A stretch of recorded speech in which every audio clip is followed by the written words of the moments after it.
in millage. It doesn't, and you will find in this presentation, doesn't necessarily translate to an increase in the rate of what you'll see in terms of an increase in a, or a decrease in a property tax bill. It's the millage that this Act 1 governs. And the Act 1 for the Upper Perkins School District is different than the State Act 1, right? Correct, because the index, there's a base index, and then Upper Perkins School District, because of its A ratio, has a higher ratio, which I believe this year is 3, and last year was, I believe, 2.9.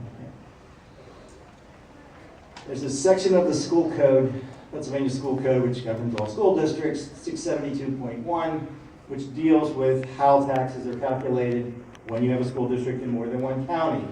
It provides several options. The first option is, and this is basically what I'll call the philosophical underpinnings of this. The whole idea is if you've got a property in one county, say it's for numbers $100,000, and a property in the same school district in another county, the market value of that property is $100,000. The theory is that the taxes on those properties should be the same. Well, because of the way millages work and because of the way the assessed values work county to county. For example, Montgomery County has not had a countywide reassessment since 1998. So its assessed values don't bear the same relationship to the market value of the houses as perhaps another county might.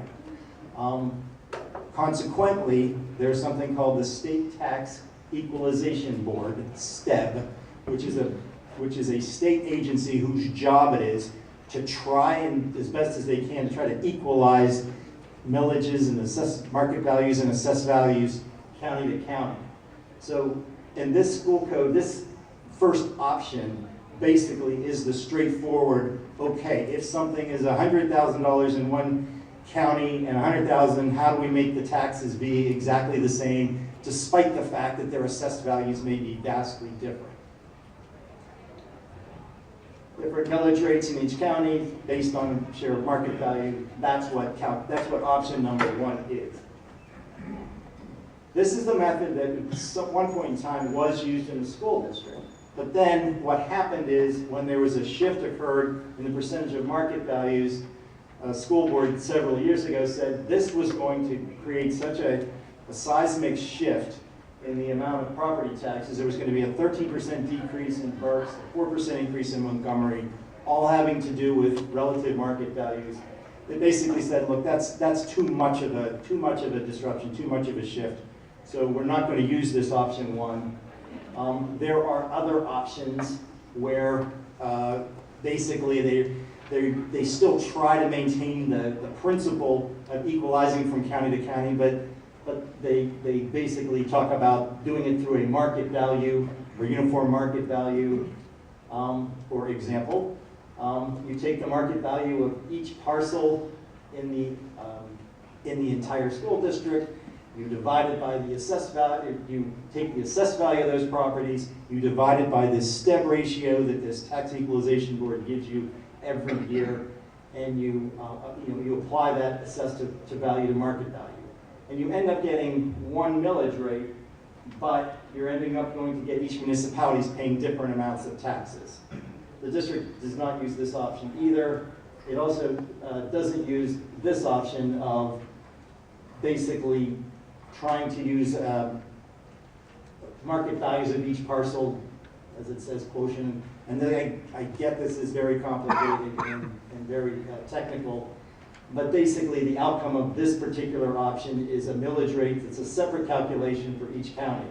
I'm going to skip to the one the district actually does use. And this is option number 4 under the school code, where it says the market value is determined using the lowest municipality's assessed value to the market value steb ratio. And then you get a uniform millage rate based on one standard calculation. Now what does that look like? Well, if the district had gone from using one of the other 2 options, they would have had these, again, these very large swings that they didn't want to have. But using the last option, the 2 three I's there, the third, what I call the fourth option. It made the swings much less dramatic. It made it a decrease of 3%, increase of 2.5. So it basically didn't create a big hardship for anybody who's all of a sudden saw their tax bills increase dramatically just because of the way market values played out that particular year. Ken, may I ask a question? Sure. So you're talking about these 4 different options to calculate tax.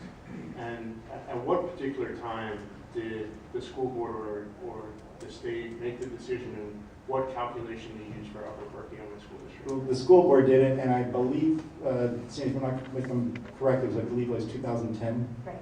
Yeah. So since 2010, we've been operating in this environment for this calculation? Correct. Okay, thank you.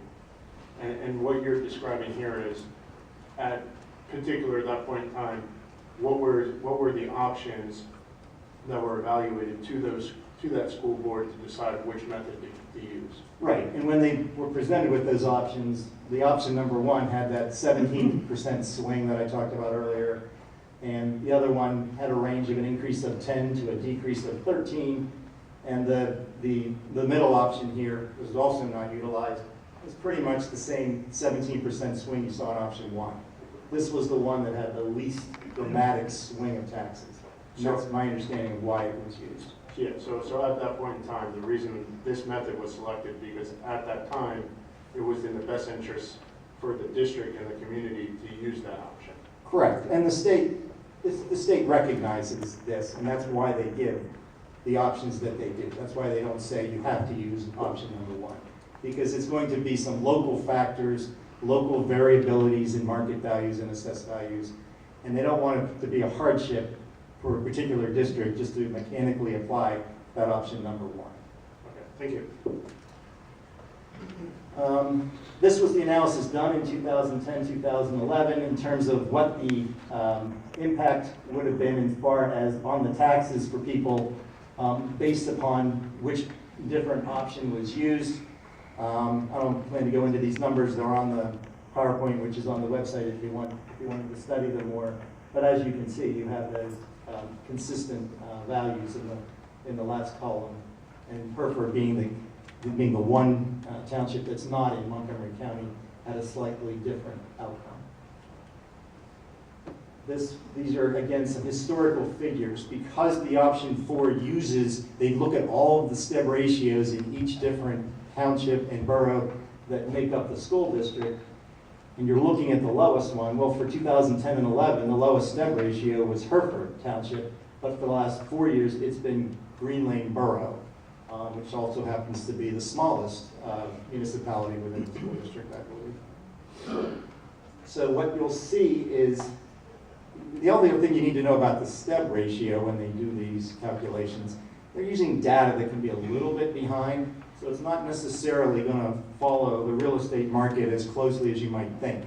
Similar to the ACT1 index, the ACT1 index uses data that can be a year and a half old. So that's why it takes a little bit of time to catch up with the market.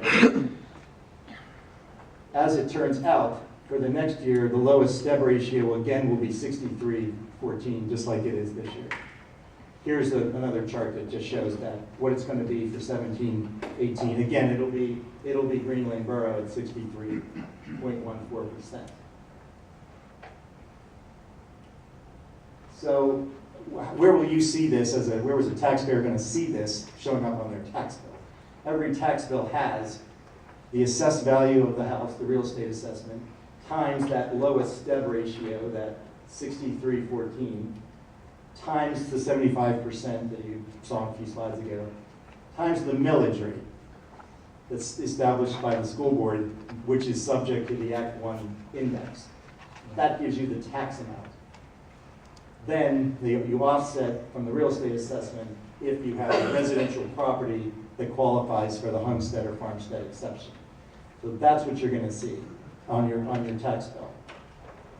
The millage rate is only one component of the tax bill. That's why just because the millage rate goes up 2.5% doesn't necessarily mean the tax bill goes up 2.5%. It all depends on what's going on with the steb ratio. If the steb ratio is declining, the percentage will be, could be more than the Act 1 index. If the steb relation is increasing, it could come out that the millage increase, even a 2.5% millage increase could turn out to be a 2% increase on your bill. It all depends on what the steb ratio does, and it's variable year to year. So that's something, and that's why typically when the school district does their budgeting and does their calculation of taxes, they look and see what effect this has on properties, so they're not operating in a vacuum. This way, the board knows, okay, if we use, based on this steb ratio, this index will have this impact. This gives you, again, an illustration in terms of the increase. If the steb ratio, again, is 6.633, that translated a 3.25% increase in millage translated to a 3.74 increase in tax paid. A 2.5% increase last year translated into a 3.3% increase. If that steb ratio stays the same, that number will stay the same. If that steb ratio were to go,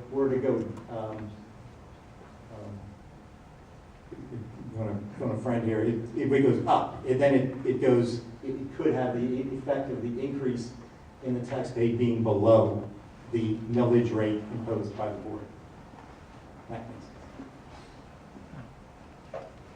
So, to kind of sum up, the Act 1 limit increases is only about the millage, not about the amount of real estate tax dollars paid. As the lowest steb ratios decrease, the financial impact in the tax bills rise at a higher rate than the tax rate increase because of the changes of the steb ratios. The reverse would be true if the lowest steb ratio begins to climb in the future. Now, the school district doesn't just do this on faith. The Department of Education has to review every school district's budget submission to confirm that the rates of tax are consistent with Act 1. The district's application of Section 672.1 of the school code is submitted to PDE every year and has been approved, and PDE has endorsed the application of this by the Upper Perkiomen School District. These are just some illustrations. This tells you, again, it just gives you some examples of what would happen. Their illustration, please don't go and think that there's any taxes have been imposed here.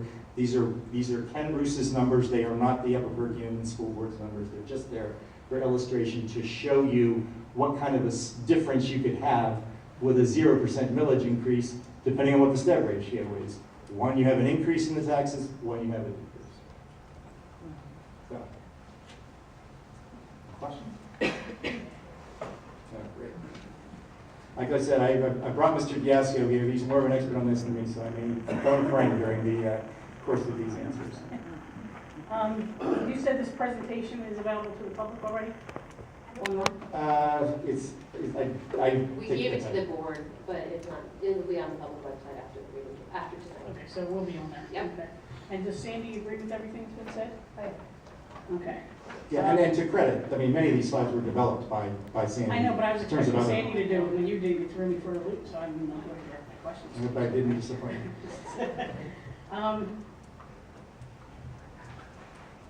So, for the one we, back to the slide where it says for layman terms, the different millage rate within each county is based on the share of real estate.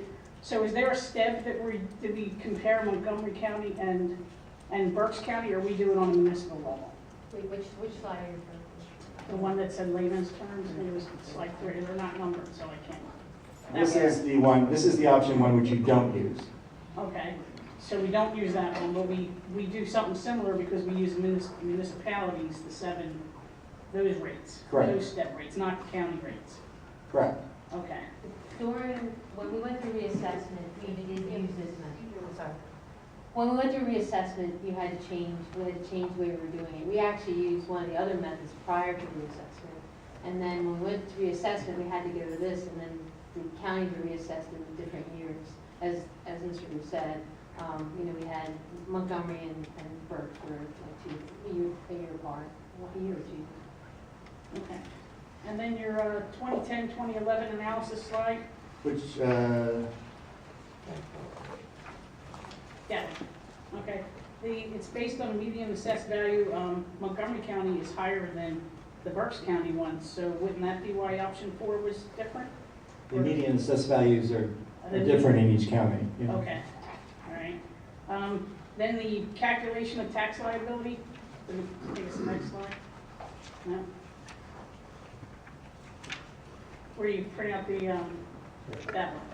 Don't you need to divide by 1,000 before you times it by the millage rate? Because it's a 23.6388 per $1,000, right? Yeah, but well, it shows this point of, yes, you do. Okay. It just multiplies differently, that's all. Okay, but it shows up on your bill as 23 point something, so I wanted everybody to know that's 23.6388, something like that. Right, but isn't there the formula that shows where it's like .023 right on the line on the bill? And I'm not 100, it's been a while since I looked at the bill, but I think it's on it. Well, it's 23 something per thousand. So. Okay, so then I took an example of my actual assessment, and if I use Upper Hanover's rates where I live, I actually get less tax bill than if I use East Greenville's, or I'm sorry, what's the one we use? Green Lane. Green Lane. Okay, Green Lane. I'm actually paying $349 more every year because we're using the lowest step ratio. Correct. So the lowest step ratio gives you the biggest tax bill. Correct. Okay, so when I use your illustration, you go to your illustration one, are these real numbers, these step ratios? Yes. Okay, so if I use the highest step ratio, which happens to be East Greenville at the time, this particular illustration that you have gives them a bigger tax bill of $423. And the lowest step ratio will always give you the highest tax bill. That's a correct statement. Okay, but that doesn't seem fair to East Greenville to be paying $423 more No, per no, $100,000. that's just that's the step ratio you're using. Everybody's still paying the same. Not if they're using East Greenville's step ratio, is what I'm saying. Let me, okay, so what you have to remember is whatever tax method we use the goal is that we need a certain amount of tax dollars. Okay, so if we use different methods, our total is, and some of these methods that we start out with is, okay, I need this amount of tax dollars, and you kind of work it backwards. It's a weird thing for 2 county school districts, and the way you have to figure out the millage. But I understand what you're saying, but we don't use that method. If we did, our tax rate would have to be higher. When we switched, was when the 2008 certification occurred. The problem was steb had gone through a change, their computer crashed. 2008 was skewed, we believe. We talked to them, there were problems throughout the state, and we recognized that we felt it couldn't be right. Okay, so we knew it was inequitable at that time, and as Mr. Rue showed you, the differential was huge, but that differential shouldn't have been that big. So when we changed to something that was equitable. 2 years afterwards, they recertified in 2008, 2 years in a row, because they recognized that there were problems. The problem is you can't go back. So when we changed systems, actually our millage rate changed. It was a decrease. We decreased the mills because we had to drive out certain dollars. You are correct. If we use your step ratio, it would be a lower tax because your step ratio is higher, but back when we use that one system, which is different than that one, you paid, your millage rate was higher. So when we had to go through the transition with the state, we actually decreased our millage rate because we needed a certain number of dollars. So if we went to a different, if we had gone to a different system, it affects the millage rate itself and what would have been utilized in the calculation. So you can't, I want to say can't cherry pick. There's one method in there which uses each one differently, and when I came to the school district, that's what they were using. So every municipality with the same assessed value paid a different amount of tax. So you're right, you lived in Upper Hanover, you paid less than East Greenville. Red Hill paid less than Pennsburg. Everybody was paying a different amount on the same exact assessed value. And we changed when we went through reassessment. So, Did you change to make it more fair? I'm just trying to We understand. changed because we had to, because there's certain restrictions under when the county needs to reassessment, so we didn't have a choice. But back then, and I remember, we would not raise the millage, we had money coming in just because of all the assessment changes, you know, building and stuff like that. Taxes were going up, and again, just like we would say, the budget or the tax increase or whatever, but it had all to do with the steb ratios. Your steb ratios were changing, so I didn't have to increase the millage rate because they were changing at such a level, was driving in more tax dollars. so we, in 2012, 13, and 13, 14, we were using Hereford's rate, and then we switched over to Green Lane because Green Lane was lower. Right, because the law, as Mr. Roos pointed out, that's one of the options, you take the lowest steb ratio. Doesn't matter who it is, you take the lowest one. Well, I was just gonna say it would be more fair to use the same one now, wouldn't it? That wouldn't be allowed. Okay. So, excuse me, apologize. Dotting here. Sandy, so just to make sure I heard you clearly, what you said was in 2008, prior to the switch to this calculation, overall the district, most properties had a higher millage rate compared to, at that time, equivalent step ratio. So if you look at, you know, A plus B equals C, if we keep everything equal, C being equal, and before this change, B was much larger than A. After the change, A is much larger than B. Is that what I'm understanding you're saying? Yes, except back when we made the change, we were just using, the millage rate was higher, but we weren't using step. Okay, So, that's the one, that was one difference. We didn't need to use step, because we were just taking assessed value times the millage rate. But then you're right, the millage rate was higher.